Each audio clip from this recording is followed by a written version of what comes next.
Brakas, Charlie. Mario ke Impe.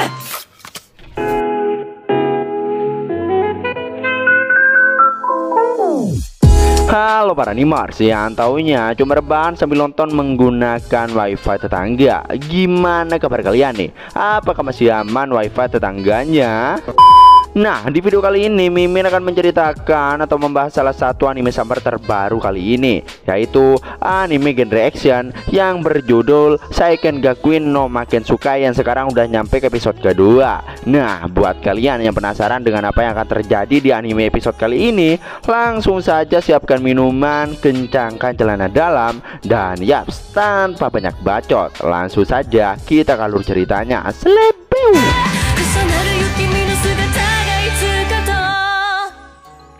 Scene diawali dengan memperlihatkan penyerangan sekelompok besar Void beberapa tahun yang lalu. Para manusia yang belum mempunyai kekuatan Excalibur bersembunyi di bunker bawah tanah, termasuk Celia dan Regina yang juga masih bocil. Regina yang panik pun ditenangkan oleh Celia karena ayahnya yang memimpin langsung pertempuran. Meski begitu, tak lama mereka makin dibuat panik dengan getaran yang kuat hingga membuat alarm berbunyi. Di sela-sela ajal yang kayaknya akan menjemput, Celia nampak tergesa-gesa menceritakan semua mengenai keluarganya, mulai dari sang ayah yang akan melatihnya, Mbak Tiana yang akan memilihkan gaun untuknya, Mbak Eudis yang akan mengasah kemampuannya setelah masuk sekolah, dan juga sang ibu yang sangat antusias mengadakan pesta pada hari upacara penerimaan murid baru. Namun secara nggak diduga,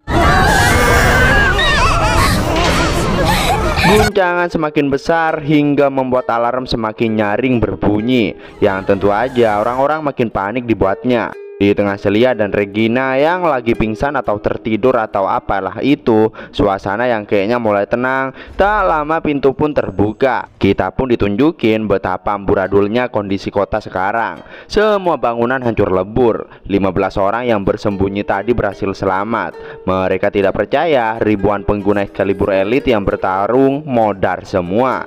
Celia minta maaf pada Regina karena dirinya yang bilang semua akan baik-baik saja. Tapi ternyata bohongan. Di tengah mereka yang menangis meratapi nasib buruknya, lalu scene kembali ke masa sekarang, tepatnya saat Celia dan Regina dalam perjalanan pulang membawa Leo yang telah mereka selamatkan di episode sebelumnya. Leo sangat terkejut dengan jembatan panjang Assault Garden dan juga benteng yang sangat besar. Singkat waktu, sesampainya di sana, Leo yang mengira itu pulau besar buatan manusia, namun rupanya itu adalah kota apung yang sangat besar. Regina menjelaskan jika Assault Garden memiliki misi untuk berlayar di lautan dan menjadi garis terdepan menghadapi Void. Singkatnya, tempat itu bisa bergerak kemanapun. Lalu Celia menelpon salah satu atasannya dan bilang jika dirinya sudah membawa satu anak asing yang sudah memiliki kekuatan Excalibur. Mendengar itu, Regina jadi terkejut dengan Leo yang sudah mempunyai Excalibur padahal masih bocil. Dirinya merasa Leo itu bukan bocil biasa. Karena ingatan Leo yang masih buyar, Regina ngejelasin jika orang asing yang mereka maksud itu adalah orang yang mengungsi dari negaranya akibat serangan Void. Dan mencari orang asing itu juga salah satu misi Assault Garden.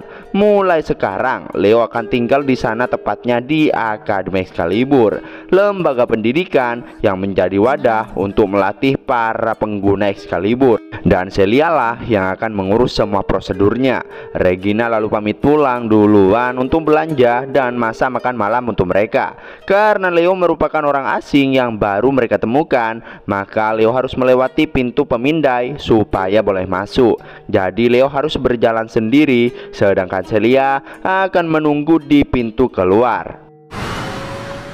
Seperginya Celia bukannya masuk, Leo malah masuk ke ruangan yang kayaknya merupakan kamar mandi dah. Dirinya nampak kesal karena seharusnya dirinya membangkitkan pasukan Raja Iblis dan melenyapkan umat manusia. Tapi peradaban manusia sudah sangat maju, ditambah lagi kemunculan para Void. Dan secara nggak diduga, ini yang Leo lakukan di sana. Brakas, 勝利 Leo memanggil dua anak buahnya dulu yang masih hidup sampai sekarang, yaitu Black yang merupakan seekor serigala atau apalah itu, dan Sherry si cewek seksoi.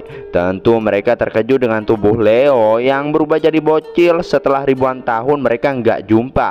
Leo pun menjelaskan jika ritual reinkarnasinya itu gagal dan kembali ke wujud semasa dirinya masih jadi manusia. Nah, gua juga paham kalau sebelum jadi Raja Iblis, Leo ini adalah seorang manusia. Lanjut, dirinya lalu mengatakan pada mereka kalau sekarang mereka ada di pulau buatan manusia yang bisa bergerak ke 7, yang artinya masih ada 6 pulau lain yang sama.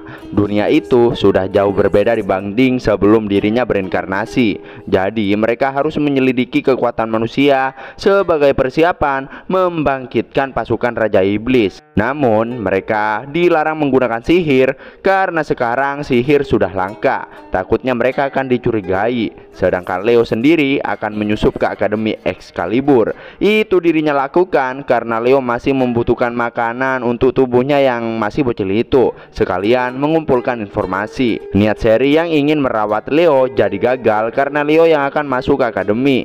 Terus mereka berdua pun pamit pergi. Leo lalu memasuki ruangan pemindah yang disuruh oleh Celia tadi. Leo nampak cukup mudah melewati 2 pemindah yang ada. Tapi sesampainya di pemindai ketiga, dirinya yang nampak sangat gugup dan ternyata benar saja, alarm langsung berbunyi dengan sangat keras. Namun itu masih bisa diakali dengan menyembunyikan energi sihir yang Leo miliki. Hingga pada akhirnya Leo lolos dan mendapatkan kartu tanda penduduk atau apalah itu. Baru aja megang malah diambil sama Celia dan difoto. Celia bilang kalau sekarang Leo udah siap untuk pemeriksaan Excalibur. Meski tidak paham, namun Celia menjelaskan jika sebelum masuk akademi perlu mencatat karakteristik Excalibur milik Leo. Setelah selesai, Leo akan mendapat tanda pengenal resmi. Tapi ya itu cuma formalitas doang yang hanya digunakan untuk membuktikan identitas setiap orang. Sebelum pulang, Celia berniat untuk mengajak Leo berkeliling akademi dulu. Di perjalanan, kita ditunjukin dengan armada tempur dan juga pembangkit listrik yang sudah menggunakan tata surya yang sangat besar. Kedamaian nampak terpancar dari raut wajah semua orang. Nampak gedung Akademi Excalibur yang begitu tinggi meski terlihat dari kejauhan. Di sanalah pusat komando dan militer yang menjadi jantung kota sekaligus pengawas kota.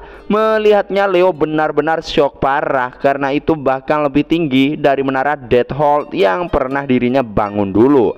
MPLS pun dimulai dari ruangan pembelajaran, ruangan auditorium utama, perpustakaan utama, dan di sampingnya juga ada laboratorium.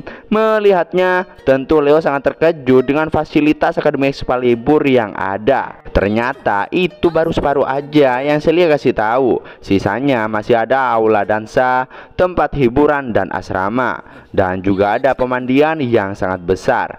Lanjut. Nah, di sini nih tempat yang akan Leo gunakan untuk pemeriksaan Excaliburnya besok. Secara nggak diduga, tiba-tiba saja Celia puyeng. Entah apa yang terjadi, namun itu cuma sebentar. Singkat cerita, di perjalanan pulang, para ciwi-ciwi nampak ngegosipin si Leo yang meski imut, tapi mereka merasa bocil semacam itu bisa saja calon Raja Iblis. Meski terkejut, namun Leo tetap santuy. Mustahil ada orang yang tahu identitasnya.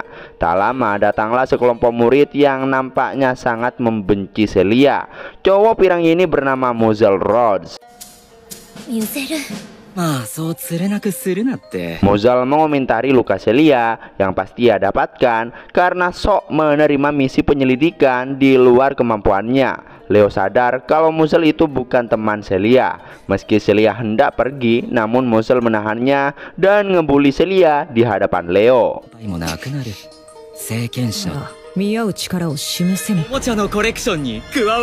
Leo sadar jika itu adalah perbudakan atau semacam sihir cuci otak. Celia yang tetap ngotot dan menolak penawaran Muzzle untuk bergabung dengannya. Celia lalu dijambak rambutnya oleh Muzzle. Melihat itu, Leo nampak tidak terima dan memanggil Muzzle, dan ternyata meski sempat tidak bisa berkutik, namun Muzzle ini tetap ngotot dan berniat menyerang Leo. Tapi muncullah seorang cewek seksoi yang menghentikan Muzzle karena telah melanggar larangan menggunakan Excalibur tanpa izin. Nama cewek seksoi ini adalah Elvina Pilot. Dia mengancam akan mengirimkan rekaman yang sudah diambil tadi pada pengawas jika Muzzle tidak segera pergi. Mau tidak mau, Muzzle pergi dengan sangat kesal. Celia berterima kasih karena Fine telah menyelamatkannya. Leo lalu memperkenalkan diri pada Fine. Begitupun sebaliknya, yang ternyata Fine ini merupakan penganalisis di peloton Celia. Dirinya lalu mengukur badan Leo dengan alat bulat yang entah apa itu untuk ukuran seragam Leo yang akan dirinya buat. Di tengah pembicaraan mereka, secara nggak diduga Celia puyeng lagi dan tersungkur ke pohon. Melihatnya, Leo nampak menyadari jika Celia sudah kehausan.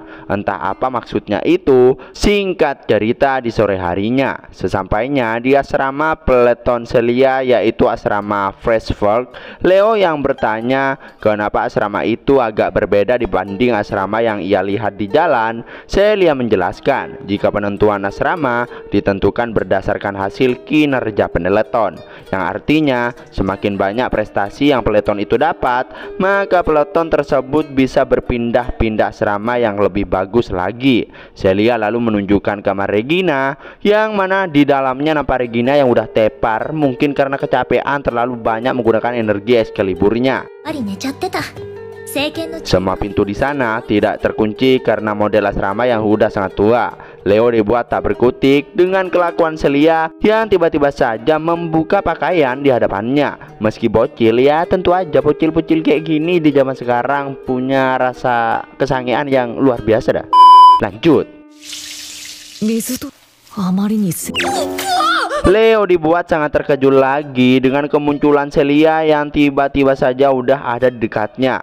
Parahnya lagi, dia malah memandikan si Leo ini. Yang tentu aja hal itu membuat Leo tidak bisa melakukan apapun lagi dan cuma pasrah. Dirinya merasa kalau moral sudah sangat berubah dibanding zamannya dulu. Celia lalu bilang kalau Leo itu bebas mau bergabung dengan peloton manapun.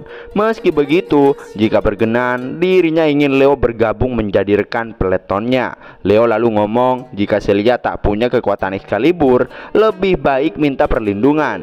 Namun secara nggak diduga, Celia malah marah karena dirinya tidak mau cuma dilindungi oleh orang lain, tapi dirinya juga ingin berjuang bersama.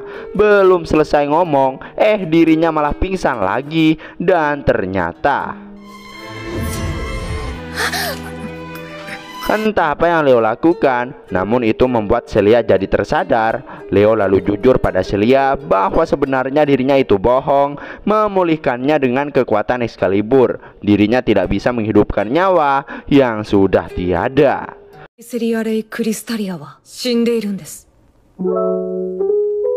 Dan ya, itulah akhir dari anime Seiken Gakuen no Makensukai episode kedua. Nah, buat kalian yang penasaran dengan apa yang akan terjadi di episode berikutnya, makanya pantengin terus channel Movie Senpai. Jangan lupa like dan subscribe-nya. Terima kasih buat yang udah nonton sampai akhir. Sampai jumpa di video berikutnya. Selamat.